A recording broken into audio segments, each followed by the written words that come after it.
On Global TV News Express, House of Representatives moved to ban public parade of suspects. In business, Nigeria's crude oil imports from United States jumped to 42 million barrels in 2025. On the foreign scene, European Union warns against Trump's tariff threat over Greenland occupation. And in sports, President Tinubu hails Super Eagles' AFCON bronze medal win. Hello and welcome to all our viewers in Nigeria and around the world to News Express on Global Television, coming to you live from the nation's capital, Abuja. I am Mukhtar Kasim. A quick reminder that Global Television is on DSTV channel 365 and on StarTimes channel 276. And now, the news and details. The House of Representatives is considering a constitutional amendment bill to prohibit the public parade of suspects by the police and other law enforcement agencies following decades of criticism from human rights groups, the judiciary, and civil society organizations. The proposal, adopted by the House Committee on Constitutional Review, chaired by Deputy Speaker Benjamin Kalu, seeks to amend Section 34 of the 1999 Constitution to explicitly classify the public display of arrested persons as torture, inhumane, or degrading treatment.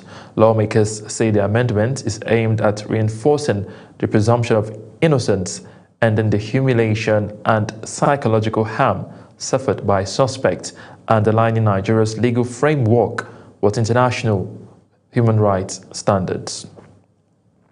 Now, workers of the Federal Capital Territory Administration will commence an indefinite strike from midnight on Monday, January 19, following unresolved welfare and administrative grievances. The Joint Unions Action Committee says the action covers all FCTA staff, including those in the College of Education Zuba and senior secondary schools, citing non-remittance of pensions, unpaid arrears, selective promotions, and tenure extension for retired officials. The FCTA management is yet to issue an official response to the strike declaration. Now, access to quality healthcare remains a major concern for many Nigerians as citizens continue to weigh their options between government-owned hospitals and private clinics. While public hospitals are designed to provide affordable care, recurring challenges are pushing many towards private health facilities. In Abuja, residents shared their experience with Global Television correspondent Kabir Hassan. For many Nigerians, the decision on where to seek medical care goes beyond distance. Government hospitals are often the first choice due to affordability, but patients frequently complain of long waiting hours, inadequate medical personnel, and shortage of essential drugs. General hospital is meant for the common man, but because of the situation in Nigeria, our leaders abandoned the general hospital, and it now gives individuals, medical doctors, the opportunity to have their own private hospital, because the general hospital are not equipped with the necessary thing that we need in that hospital. While some residents say government hospitals remain their only option due to cost, others prefer private clinics, describing them as more responsive and efficient. However, the rising cost of private healthcare continues to limit access for low-income earners. There are some discrepancies about about government hospital in the sense of those that are paying for full medical facility and those using NHIS facility. I discover a lot of government workers are crying up and down that whenever they go for NHIS facility, you understand that they won't give them what is expected of them. Responses from residents reveal growing frustration with the state and public healthcare. Many say private clinics offer better services but are expensive, while government hospitals struggle with capacity and service delivery, forcing Nigerians to make difficult choices. As the debates between government hospitals and private clinics continue, Nigeria are calling for urgent reforms in the public healthcare system, improved funding, better staffing and accountability. Many believe will help restore confidence and ensure quality healthcare for all. Kabir Hassan reported for Global TV News. Let's now head to Rivers State, where Governor Siminalayi Fubara has reaffirmed his authority as governor, pledging to remain in peace and protect the lives and properties of citizens across the state. Speaking at the finals of the 2026 Port Harcourt Polo Tournament, Fubara said the peaceful conduct of the event shows Rivers State remains a safe haven for residents, investors and visitors. He acknowledged recurring political tensions in the state, but assured that his administration would continue to discharge its responsibilities and support development initiatives. Now, water remains the backbone of life, health and development. Yet, for many Nigerians, access to clean and safe water is still a daily struggle. From homes to farms and hospitals, water determines survival, dignity and economic progress. Sadia Yakubu reports on why water remains one of humanity's most critical needs. Water is the foundation of life. It sustains human existence, supports development, and powers everyday activities across communities. From drinking and cooking to sanitation and hygiene, water is central to human survival. The human body relies on water for digestion, blood circulation, temperature regulation, and overall well-being. Unsafe water sources expose communities to preventable diseases such as cholera, typhoid, and diarrhea. Health experts say improved access to potable water remains one of the most effective ways to reduce disease outbreak and child mortality.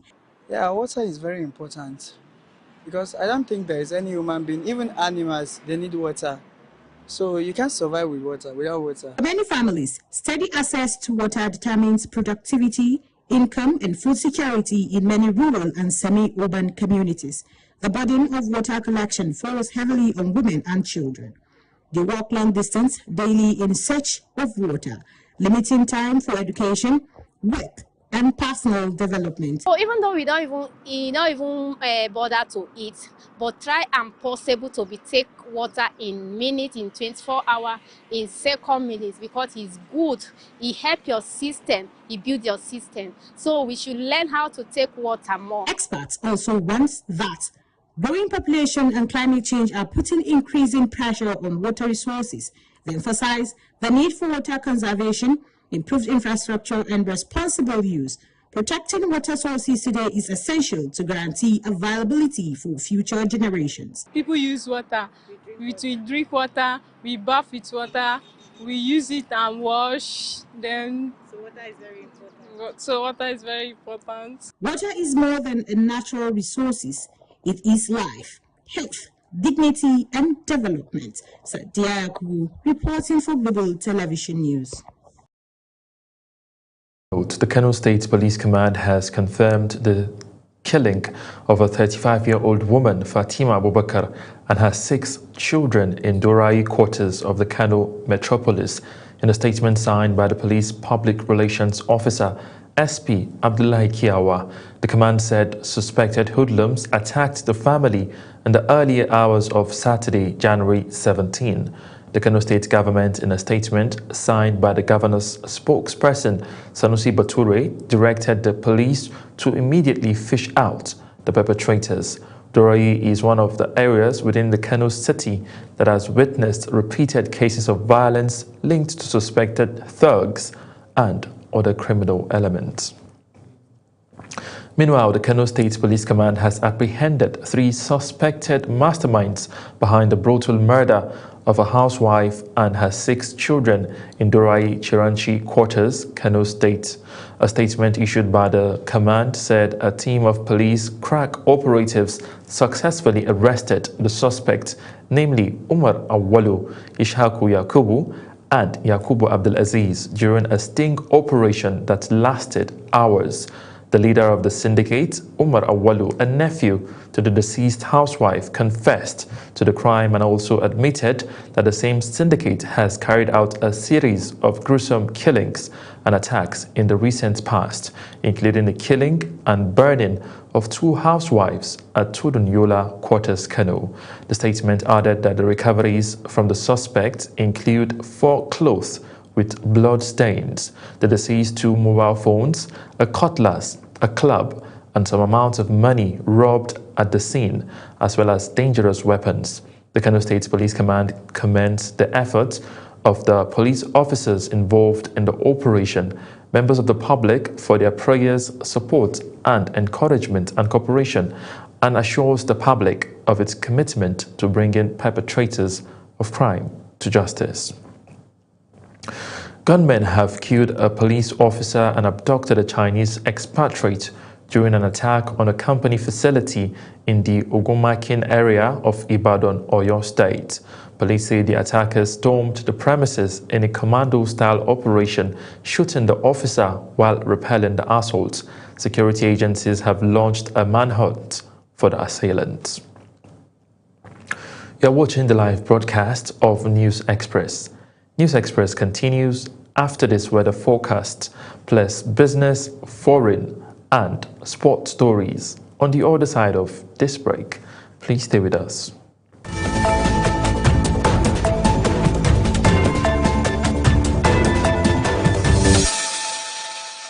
Hello and thank you for joining us. Let's take a look at what the weather has in store as we head into Sunday during this Harmattan season.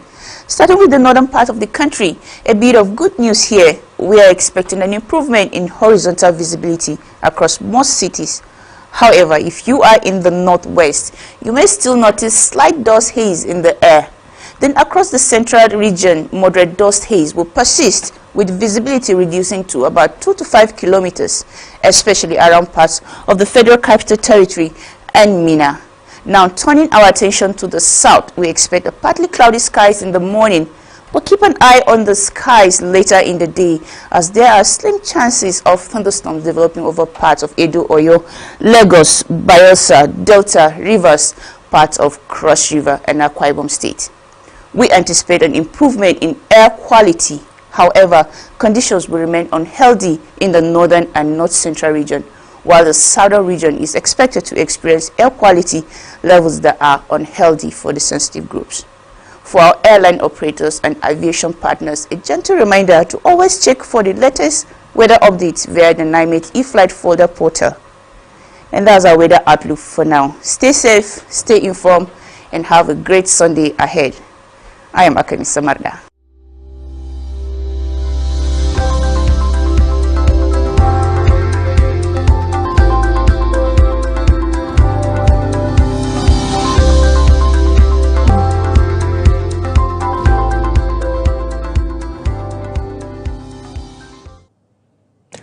You're welcome back from that break, and now to business news, where 9 states, Bayelsa, Anambra, Ekiti, Gombe, Kogi, Nasarawa, Plateau, Kwara, and Zamfara have domesticated the new tax laws aimed at ending multiple taxation and uncoordinated levies, with the remaining 27 states expected to follow.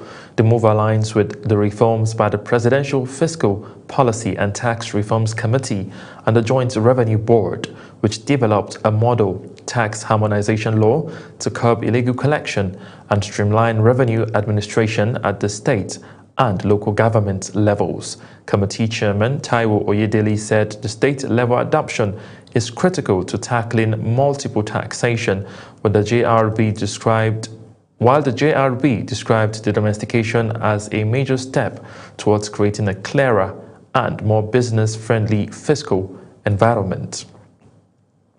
Data from the United States Energy Information Administration says Nigeria is sharply increased its crude oil imports from the United States in 2025, buying 42.13 million barrels in the first 10 months, a 167% jump from the same period in 2024. The surge was largely driven by the Dangote Petroleum Refinery, which relies on United States light sweet crude, while domestic refineries like Walter Smith and Aradale Energy received only a fraction of their requested allocations.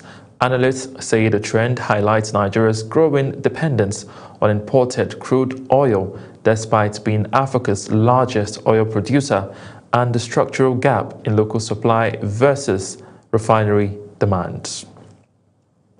And now to news making rounds on the foreign scene. Uganda long-standing President Yoweri Museveni has been declared the winner of the country's presidential election amidst allegation of repression, violence and internet blackout. The opposition says the vote was neither free nor fair, as its candidate remains at large following a reported military raid. And now the Uganda's Electoral Commission on Saturday announced President Yoweri Museveni as the winner of the presidential election, crediting him with nearly 72% of the vote and extending his rule into a fifth decade. The commission said the result reflected the will of the people, with Museveni defeating his closest challenger, opposition figure Bobi Wine, who secured about 24%. Yoweri Tuhaburo Kaguta Museveni, 71.65%.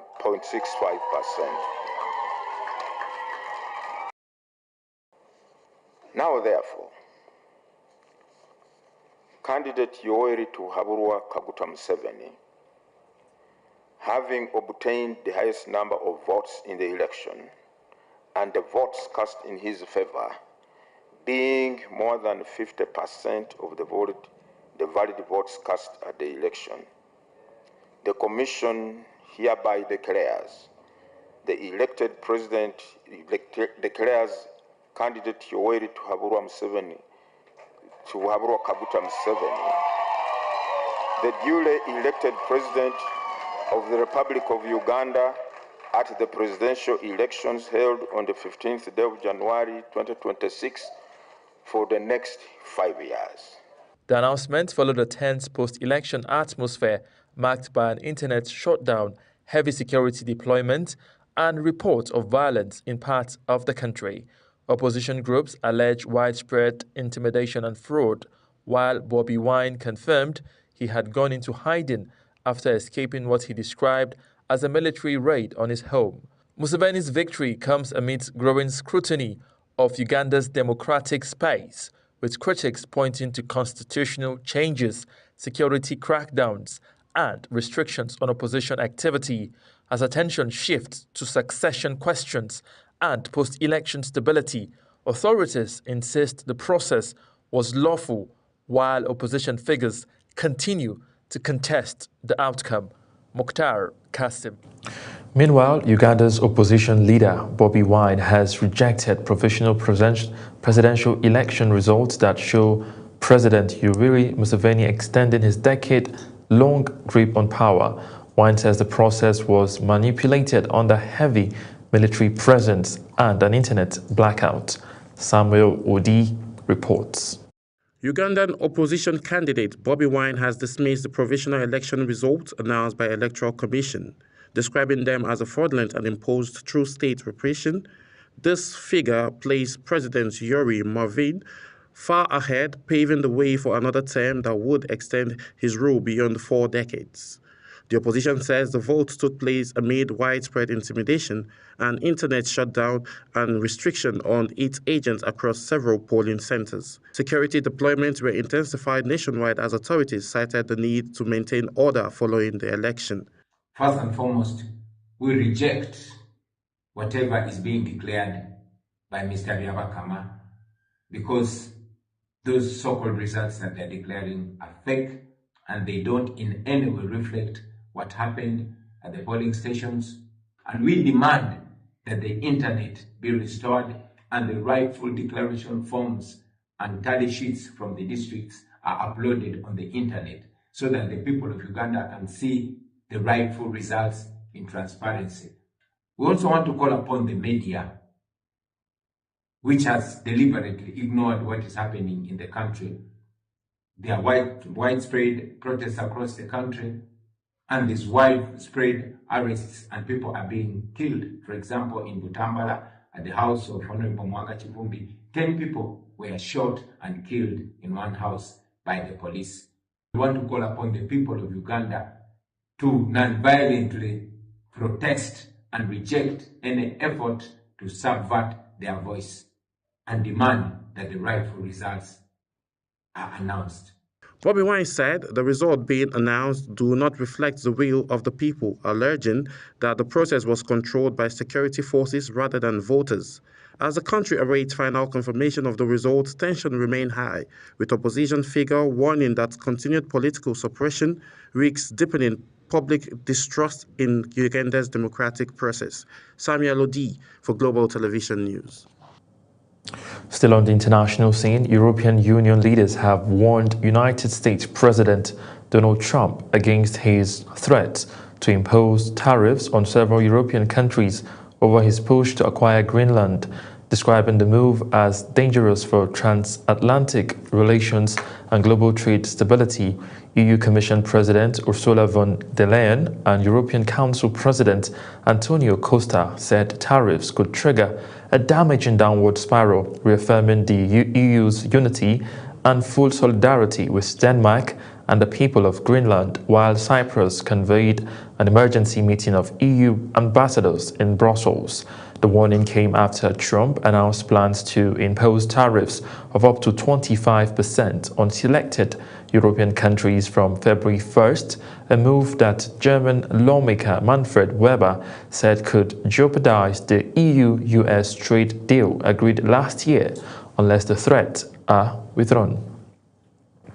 And now to sports, where President Bola Tinubu has congratulated Super Eagles for winning bronze at the 2025 Africa Cup of Nations in Morocco. He praised the team's resilience after defeating Egypt on penalties in the third-place match following their semi-final loss to host Morocco. Nigeria has now finished third at the AFCON 9 times, alongside 3 titles and 4 runner-up finishes.